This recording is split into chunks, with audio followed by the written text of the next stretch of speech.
Ruslan et Lyudmila. Poème d'Alexandre Sergueevitch Pouchkine. Chant second. Ô vous, rivaux dans l'art de la guerre, dont les querelles ne connaissent pas de trêve, payez votre tribut à la gloire sombre et enivrez-vous de haine. Que le monde demeure pétrifié d'étonnement devant vos terribles festins. Personne jamais ne vous plaindra, personne ne mettra obstacle à vos désirs. Ô vous, rivaux d'un autre genre, chevaliers du mont Parnasse, n'amusez point le peuple des bruits immodestes de vos disputes, injuriez-vous, mais avec prudence. Vous, rivaux en amour, vivez en paix, si possible. Croyez-moi, mes amis, l'être à qui la destinée certaine réserva le cœur d'une vierge triomphera de tous les obstacles. Toute rage est vaine et criminelle. Lorsque Ragdaï, angoissé par un sourd pressentiment, d'humeur sombre, eut quitté ses compagnons et se fut trouvé dans la solitude, au milieu des forêts désertes, abîmé dans des pensées profondes, l'esprit du mal vint troubler, agiter son âme douloureuse, et, morne, le prince murmura soudain « Je le tuerai, je briserai toutes ses entraves. Ruslan, tu me connaîtras. La Vierge pourra pleurer dès lors. » Subitement, Ragdaï tourne bride et revient au triple galop. Farlaf, le brave, ayant dormi en paix toute la matinée et fuyant les rayons du soleil de midi, auprès d'un ruisseau, dans la solitude calme, dînait afin de raffermir les forces de son esprit. Soudain, il voit quelqu'un dans les champs voler comme un ouragan, et sans perdre un seul instant, Farlaf, abandonnant son dîner, saisit sa lance, sa côte de maille, son casque, ses gants, saute en selle et fuit à toute bride. L'inconnu suit Farlaf et hurle derrière lui. « Arrête, honteux fuyard, misérable, que je t'attrape et que j'arrache la tête de tes épaules !» Farlaf a reconnu la voix de Ragdaï. Courbé sur sa bête, défaillant d'épouvante, attendant une mort certaine, il presse son cheval davantage, tel un lièvre peureux qui resserre ses oreilles et fuit les lévriers en bondissant à travers champs et forêts. À l'endroit de cette glorieuse course, le sol n'était plus qu'une mare dont les eaux troubles provenaient des dernières neiges fondues. Le coursier fougueux atteint un fossé, relève sa crinière blanche, mord les brides et bondit par-dessus le ravin. Mais le cavalier maladroit culbute et tombe, la tête en bas, dans le fossé boueux, aveuglé, éperdu et prêt à recevoir le coup de grâce. Ragdaï vole vers le ravin, arrive et lève déjà son épée cruelle. « Meurs, lâche !» crie-t-il. Soudain, il reconnaît Farlaf. Il le regarde encore et laisse tomber son bras.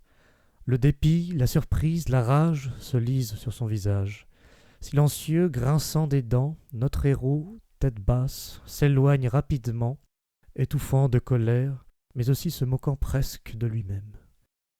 Peu après, au pied de la colline, il rencontre une petite vieille toute blanche, bossue, ayant presque perdu le souffle, qui lui indique avec une béquille la direction du nord. « C'est là que tu le trouveras, » lui dit-elle. Ragdaï ne se contint plus de joie et vola à une mort certaine. Et notre Farlaf ? Couché dans son ravin, il n'ose respirer. Par moments, il se demande « Suis-je bien vivant ? Où diable est passé mon rival ?» Soudain, il entend sur sa tête la voix sépulcrale d'une vieille. « Lève-toi, héros, tout est calme dans le champ. Tu ne rencontreras plus personne. Je te ramène ton cheval. Lève-toi et écoute-moi. » Le chevalier, tout confus, dut sortir à quatre pattes du ravin.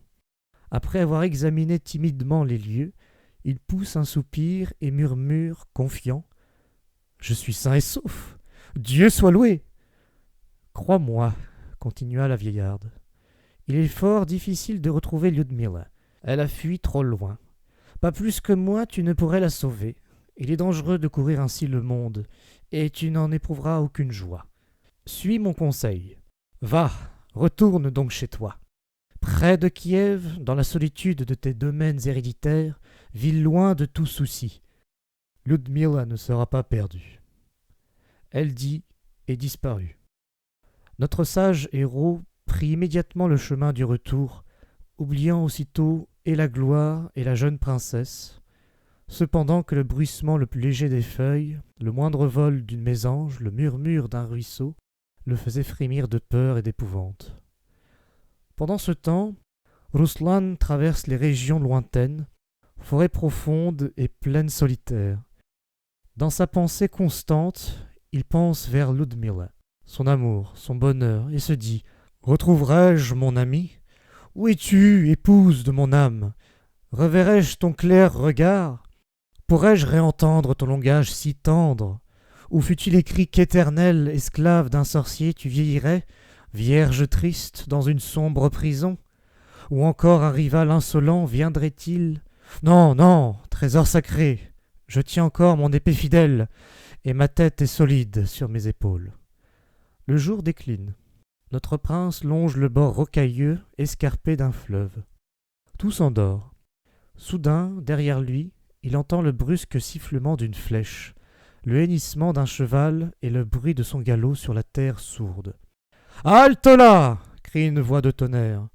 Ruslan se retourne. À travers le champ, Ragdai, la lance levée, se précipite sur lui. Le prince vole à sa rencontre. « Ah, je te rattrape ! Prends garde !» hurle le téméraire. « Prépare-toi à une lutte mortelle. Prends cette terre pour demeure, et si tu le veux, cherche ensuite ton amour. » Ruslan frémit de colère et de rage. Il avait reconnu la voix hostile. « Mais notre Vierge, mes amis, laissons nos chevaliers pour un moment. Nous reviendrons à eux bientôt. Il est grand temps de penser à la jeune princesse et au terrible Tchernamour. Confident parfois indiscret de mes songes bizarres, j'ai raconté comment, par une sombre nuit, les beautés de la tendre Ludmilla furent arrachées à Ruslan, enfiévré, soudainement en plein milieu d'un nuage. Malheureuse, lorsque le misérable de sa main puissante t'enleva de la couche nuptiale et disparut dans les nuées à travers une épaisse fumée noire, en t'emportant dans ces montagnes, tu perdis connaissance et te trouvas instantanément muette, pâle et tremblante dans le palais du sorcier. Au seuil de mon isba, un jour, au milieu de l'été, je vis ainsi un coq, fier sultan d'un poulailler, courir après une poule peureuse et caresser déjà son ami de ses ailes voluptueuses. Au-dessus d'eux volait, plein de ruses, un oiseau de proie, vieux voleur des poussins du village. Il tournait et planait. Soudain, il s'abattit comme la foudre. Puis il remonta, s'envola. Dans ses griffes horribles, le misérable emporte la malheureuse vers des lieux plus sûrs. Muet de douleur et frappé d'épouvante, c'est en vain que le coq appelle son amante. Il n'aperçoit que du duvet qui vole et que le vent entraîne au loin. La jeune princesse demeura jusqu'à l'aurore saisie d'une lourde torpeur, comme sous le coup d'un cauchemar horrible. Enfin, elle se ressaisit, luttant contre le trouble enfiévré et la sombre épouvante. Son âme aspire aux voluptés. Elle cherche son amant avec un délire passionné. « Où est mon aimé ? Où est mon époux ?» murmure-t-elle. En l'appelant, soudain, elle défaille et regarde avec appréhension autour d'elle. « Ludmilla, où est donc passé ton palais ensoleillé ? » La Vierge malheureuse reste étendue au milieu de coussins moelleux, sous l'ombre fière d'un baldaquin. De somptueuses couvertures aux riches dessins, aux riches broderies, de lourds rideaux l'entourent et l'enveloppent. Partout pendent des tissus de brocart. Les rayons des saphirs jouent et brillent, et de l'or des encensoirs montent les vapeurs des parfums. Mais il suffit. Je ne dois point décrire la demeure enchantée. Scheherazade, de longue mémoire, rend inutile ce travail. Fuyons les gynécées, que nul cœur ami n'habite. 3 vierges, adorables de beauté, vêtues de robes légères, délicieuses, entrèrent, firent quelques pas, et s'inclinèrent jusqu'à terre. Glissant sans bruit, l'une d'elles se rapprocha, et de ses doigts éthérés tressa la natte dorée de la princesse, puis, avec un art consommé, couronna de perles les fins contours de son visage. Une autre, ensuite, les yeux modestement baissés, s'avança et d'un sarafane azuré, somptueux, revêtit la taille souple de Lyudmila. Un voile, d'une aérienne transparence, recouvrit sa chevelure blonde, ses jeunes épaules, sa poitrine. La robe jalouse baisa ses charmes exquis, et la chaussure légère étreignit 2 pieds dignes des cieux, merveille des merveilles. Enfin, la 3e jeune vierge offrit à la princesse une ceinture de diamants. Tandis qu'une invisible cantatrice lui chanta de joyeuses mélodies, hélas, ni les pierres précieuses des colliers, ni le sarafane, ni les perles, ni les chants tendres et gais ne ravissent son âme. C'est en vain que le miroir reflète les charmes de Lyudmila et de sa riche parure. Elle baisse les yeux, les tient immobiles. Elle se tait, l'angoisse l'étouffe. Ceux qui, fervents de vérité, lisent au fond obscur des cœurs, savent bien ceci. Lorsqu'une femme oublie de jeter sur son miroir, contre sa raison, son habitude, un regard rapide, furtif, son âme est réellement, profondément meurtrie. De nouveau, Lyudmila se trouve seule. Elle hésite, elle ne sait quoi faire. Elle s'approche de la fenêtre grillagée, et son regard douloureux erre à travers l'étendue, puis fixe le lointain nuageux. Un silence de mort. La plaine neigeuse brille d'éclats variés. Les cimes des montagnes sauvages, monotones de blancheur, dorment dans un calme éternel. Tout autour, aucun toit ne fume, nul voyageur ne se hasarde, point de corps de chasse joyeux qui résonne sur les hauteurs désertes. Mais d'heure en heure, le vent siffle tristement dans les champs et berce les arbres dénudés qui montent vers les cieux blancs. Tout en larmes, Lyudmila, terrifiée, avec ses mains se couvre le visage. Horreur! Quel sera son destin? Elle court à la porte d'argent. Celle-ci s'ouvre avec un bruit mélodieux, et notre jeune princesse pénètre dans un parc. Lieu enchanteur, plus beau que les jardins d'Armide, et que ceux dont jouissait le roi Salomon ou les Knias de Tauride. Devant elle, des chênes admirables bruissent et crient. Des palmiers, des bois de lauriers, des rangées de myrtes odorants, de hauts cèdres fiers et des orangers d'or se réfléchissent dans le miroir des eaux. Les collines, la plaine, les bocages rougeoient de feux printaniers, les frais zéphyrs de mai caressent les terres enchantées, et le doux rossignol chante, caché dans les branches qui frémissent. Les jets d'eau irisés bondissent vers le ciel avec un bruit joyeux, des figures de pierre ruissellent et semblent vivantes. Phidias, aimé de Phébus et de Pallas, en admiration devant elle, de dépit, eût laissé échapper de ses mains son ciseau magique. Se brisant contre des obstacles de marbre, nacrés, ayant l'éclat du feu, les cascades roulent et rejaillissent, et les ruisseaux dans l'ombre des bois serpentent en ondes somnolentes, lieu de repos et de fraîcheur. Des tonnelles riantes, çà et là, émergent des feuillages. Partout, des roses s'épanouissent, embaumant les sentiers. Mais Lyudmila, inconsolable, marche, court et ne voit rien. Les splendeurs enchantées ne l'émeuvent point, et les aspects de la béatitude l'affligent. Elle erre dans l'inconnu, fait le tour du jardin merveilleux, s'abandonne à ses larmes amères, et lève un sombre regard vers les cieux inexorables. Soudain, ses yeux adorables s'illuminent. Son doigt presse ses lèvres. Un horrible dessein semble naître en elle. Un chemin terrible s'ouvre. Un petit pont élevé sur un torrent est suspendu entre 2 rochers. Dans une détresse lourde et profonde, Lyudmila s'approche, et, tout en pleurs, regarde les eaux qui se précipitent avec fracas, sanglote, se frappe la poitrine, et veut se jeter dans les flots. Cependant, elle hésite, ne renonce pas à la vie et poursuit son chemin. Mon adorable Lyudmila, après avoir couru toute la journée, tombe, les yeux secs, épuisée, en murmurant « Il suffit ». Elle s'étend sur l'herbe, regarde, et brusquement se trouve à l'ombre d'une tente qui, avec bruit, se déroule sur elle. Un repas admirable est servi dans une vaisselle de pur cristal, et les sons d'une harpe invisible rompent le silence profond. La princesse captive s'étonne et médite. Loin de mon aimé, prisonnière, pourquoi vivrais-je encore? Sache, ô toi dont la passion funeste me torture, que je ne crains pas le pouvoir d'un scélérat. Ludmilla saura mourir. Je ne veux point de tes tentes, de tes tristes chansons, de tes festins.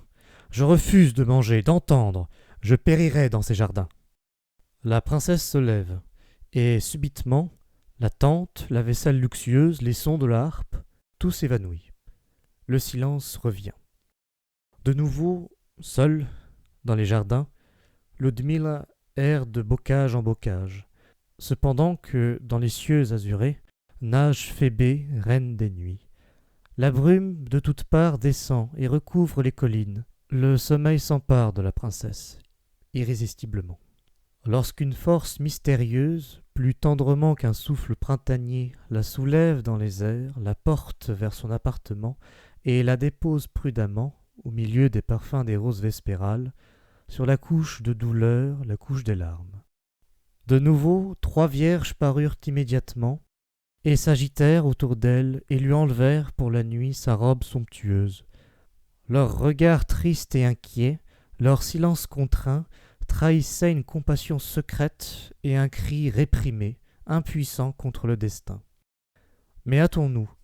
Leurs mains délicates déshabillent la princesse somnolente qui, adorable dans sa beauté insouciante, se couche, vêtue seulement d'une chemise à la blancheur de neige.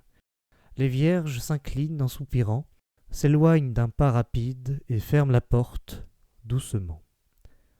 Que devient notre captive? Elle tremble comme une feuille, n'ose respirer, les doigts refroidissent, le regard se trouble. Mais le sommeil momentané fuit Ludmilla, qui, immobile, fixe l'obscurité qu'elle veut percer. Les ténèbres sont profondes, un calme de mort. Elle n'entend que les bruits de son cœur, et il lui semble, le silence murmure, on vient. On s'approche de son lit. La princesse cache sa tête dans son oreiller, et soudain, oh épouvante, quel fracas! Une flamme instantanée traverse la nuit noire. La porte s'ouvre brusquement. Muets, la démarche fière, l'épée nue brillant dans leurs mains, des nègres s'avancent en longue file, 2 par 2, gravement, et portent délicatement sur des coussins une barbe grise. Derrière eux, majestueusement, levant la tête d'un air important, un nain bossu arrive. C'est à sa tête toute rasée et couverte d'un haut bonnet de nuit que la barbe appartient. Déjà il est tout prêt. Mais la princesse bondit de son lit et d'une main rapide saisit le vieux nain par son bonnet et le frappe de son poing frémissant et pousse de tels cris d'effroi que tous les nègres en furent assourdis. Tremblant, tout courbé, plus pâle que la princesse terrifiée, le malheureux nain ferme ses oreilles et veut fuir, mais il s'empêtre dans sa barbe, tombe et se démène. Il se relève et retombe. À ce désarroi, toute la bande noire des serviteurs s'agite. Ils font du bruit, se poussent, courent, prennent le sorcier par les bras et l'emportent pour pouvoir mieux le tirer d'embarras, abandonnant le bonnet à Ludmilla. Et que devient notre prince? Se souvient-on de la rencontre inopinée qu'il fit? Sous les pâles rayons de Phébé, les 2 chevaliers luttent avec fureur. La rage étreint leur cœur, au loin déjà de leurs lances sont jetées, et leurs épées gisent brisées. Les côtes de mailles ruissellent de sang, les boucliers résonnent et tombent en morceaux. L'un contre l'autre, les princes combattent à cheval. Soulevant jusqu'aux cieux la poussière noire, les coursiers agiles se cabrent. Nos lutteurs s'empoignent, s'étreignent, et, immobiles, paraissent cloués sur leur selle. Les membres que la haine presse l'un contre l'autre s'engourdissent. Un feu rapide ronge les veines. Les poitrines frémissent sur le sein ennemi. Déjà ils faiblissent, chancellent. Mais qui tombera? Soudain notre chevalier, saisi d'une colère folle, enlève de son cheval son adversaire, le tient au-dessus de sa tête d'une main de fer, puis le jette dans les flots. « Péris !» crie-t-il d'une voix terrible. « Meurs, rival misérable !» Tu as deviné, ô lecteur, avec qui le glorieux Ruslan lutta. Ragdai L'espoir des Kievlian, le chercheur des combats sanglants, le sombre adorateur de Lyudmila, courait le long des rives du Dniepr sur les traces de son adversaire. Il le trouva, le rejoignit, mais sa force le trahit, et le héros antique de la Russie succomba sur une terre déserte. La jeune Roussalka du fleuve reçut Ragdai dans ses bras, et le baisant avec avidité, l'emporta au fond en riant aux éclats. Et longtemps après, durant les nuits profondes, errant sur les rives tranquilles, le grand spectre du héros terrifiait les pêcheurs solitaires.